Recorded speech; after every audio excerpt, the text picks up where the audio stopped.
So, you want to invest in the cryptocurrency market, but you don't know where to start? Welcome to the Co-Vesting module on Prime XBT. The Co-Vesting module helps investors and talented cryptocurrency traders find each other. With an easy-to-use interface, you can compare and replicate successful strategies with a proven track record. You can follow multiple trading strategies to diversify your risk. Co-Vesting module on Prime XBT.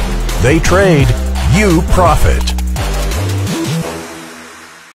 Halo, selamat siang, salam sehat, salam sejahtera selalu untuk kalian semua, para pemain cryptocurrency di seluruh Nusantara.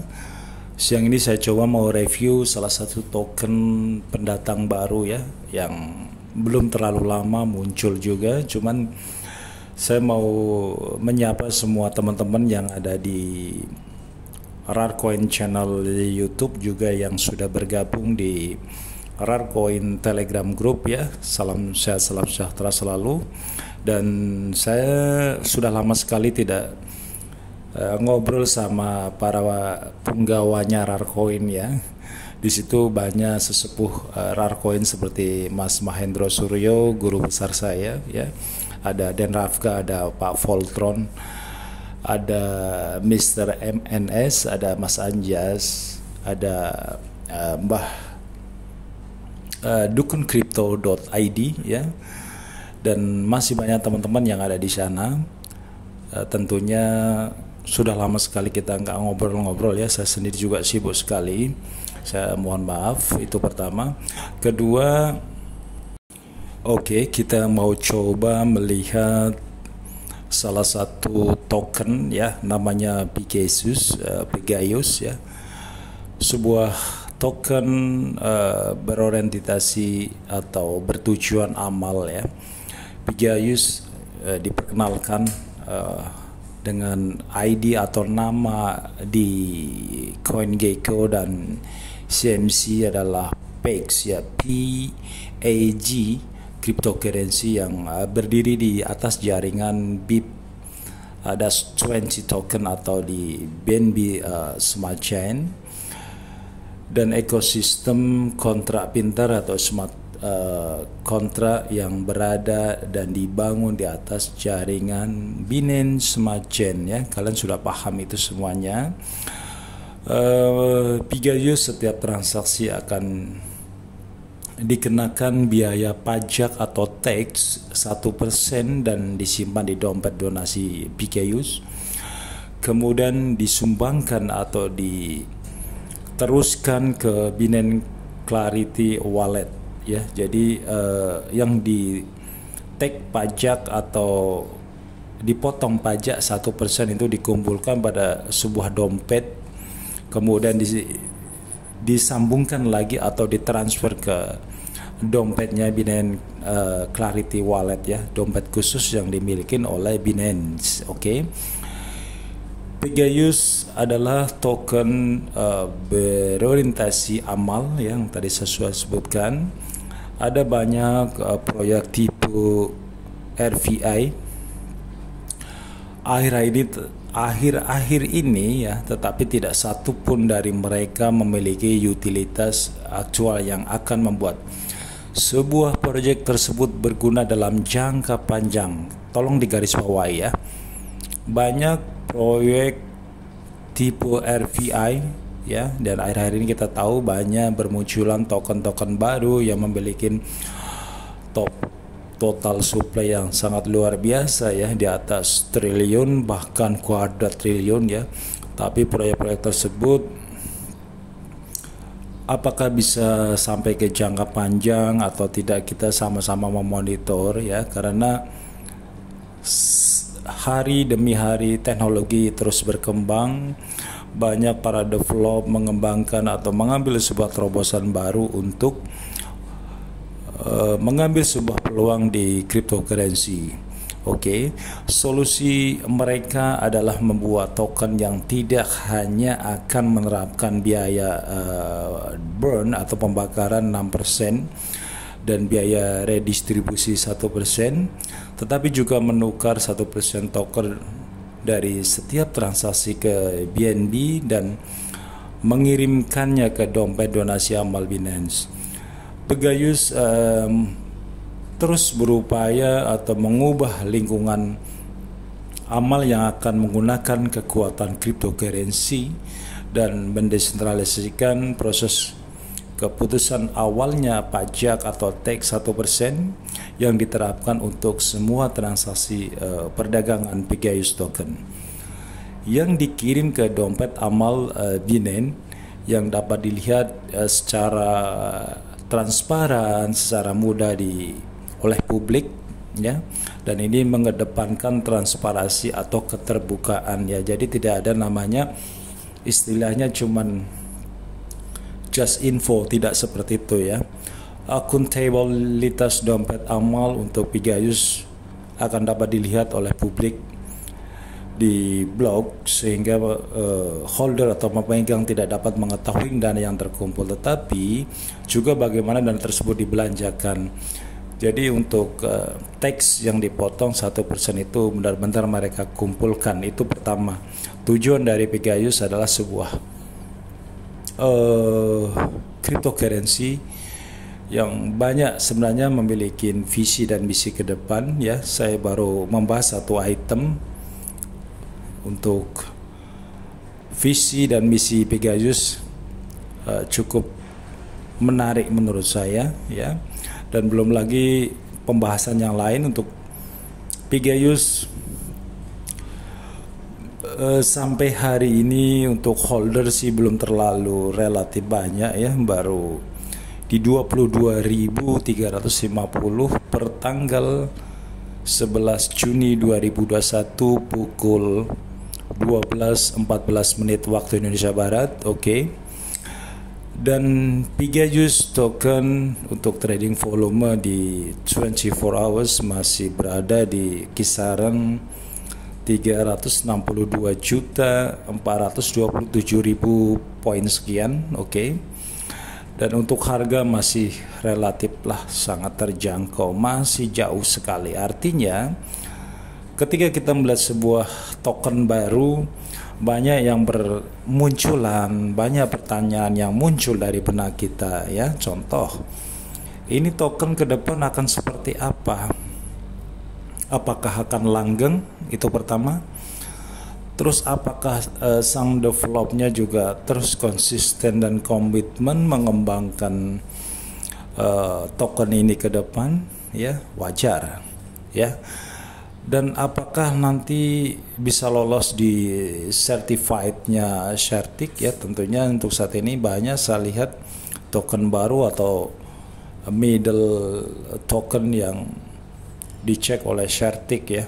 Kalau kita bilang di kalangan government, ya, KPK, ya.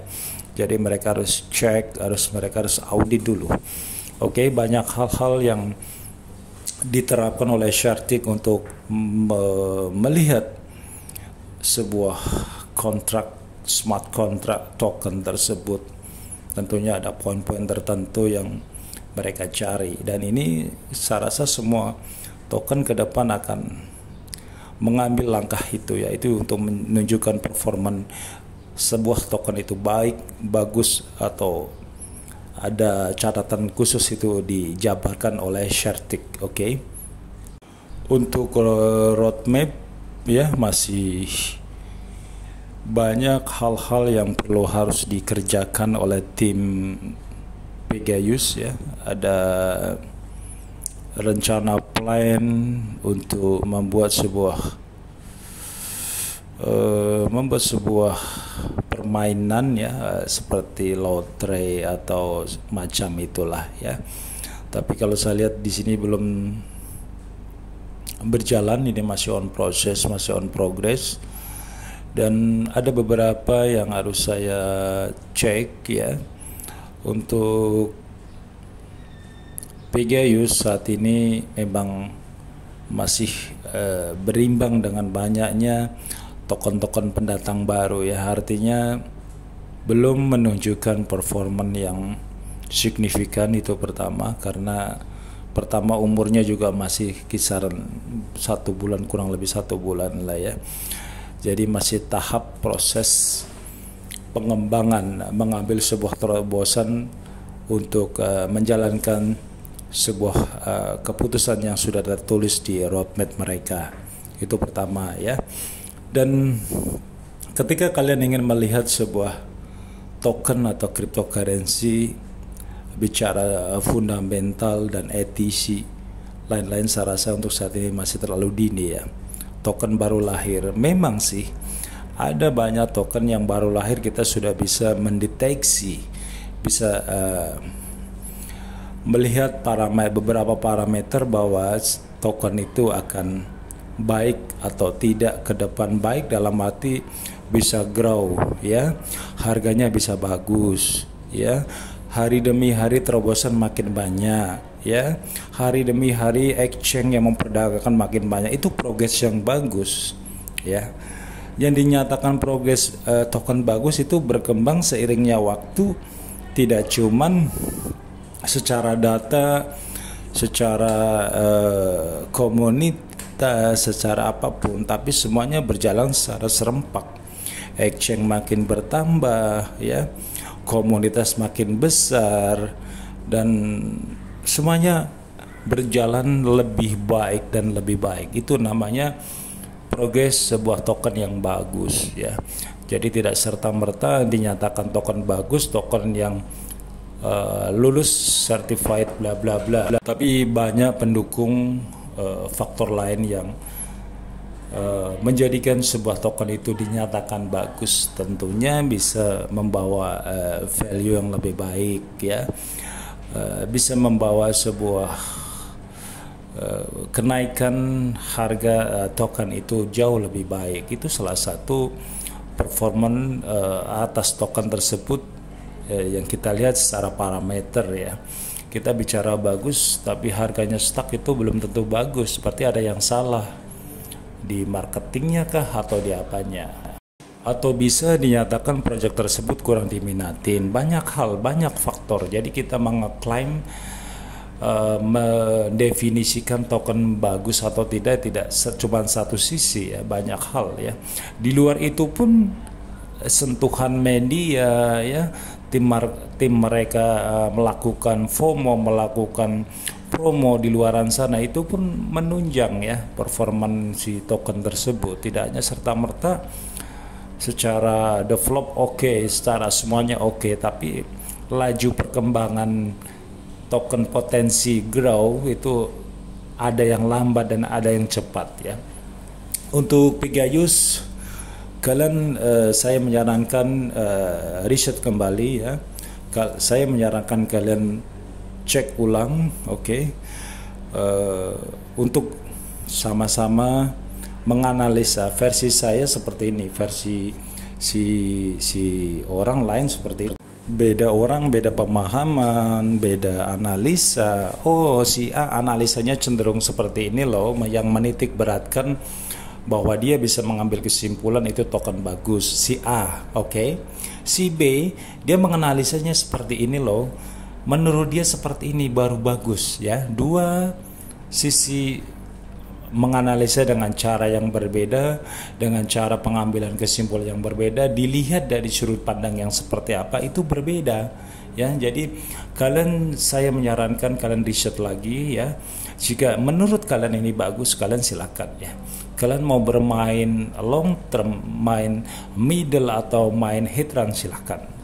Itu keputusan di kalian. Saya tidak menyarankan kalian untuk mengehol lama atau mengehol middle atau hit run. Silakan, kalian punya strategi masing-masing, itu mungkin lebih nyaman ya. Kalau mengikuti gaya saya, kalian mungkin dianggap saya gila kalau kalian mengikuti gaya saya ya. Kalau saya beli token, beli koin ya hanya untuk koleksi ya. Saya tidak jarang memainkan trading. Saya tidak cukup waktu untuk memonitor every day, every time untuk progres sebuah satu demi satu koin ya. Saya tidak cukup waktu untuk itu ya. Jadi ada kalanya mungkin belum tentu 1 bulan atau 3 bulan saya memainkan trading, kepengen bertrading di kripto, belum tentu juga. ya.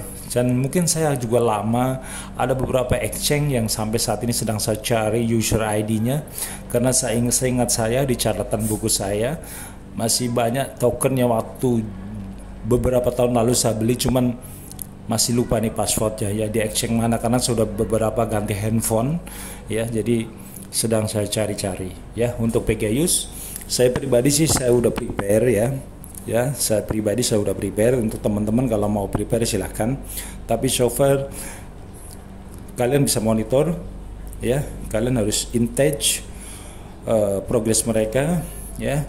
Paling tidak kalian juga harus memonitor grup grup mereka di Pegasus ya, dan semoga ada rezekinya ke depan untuk token Pegasus ya. Saya ucapkan selamat siang, salam sehat selalu untuk Anda dan sampai jumpa.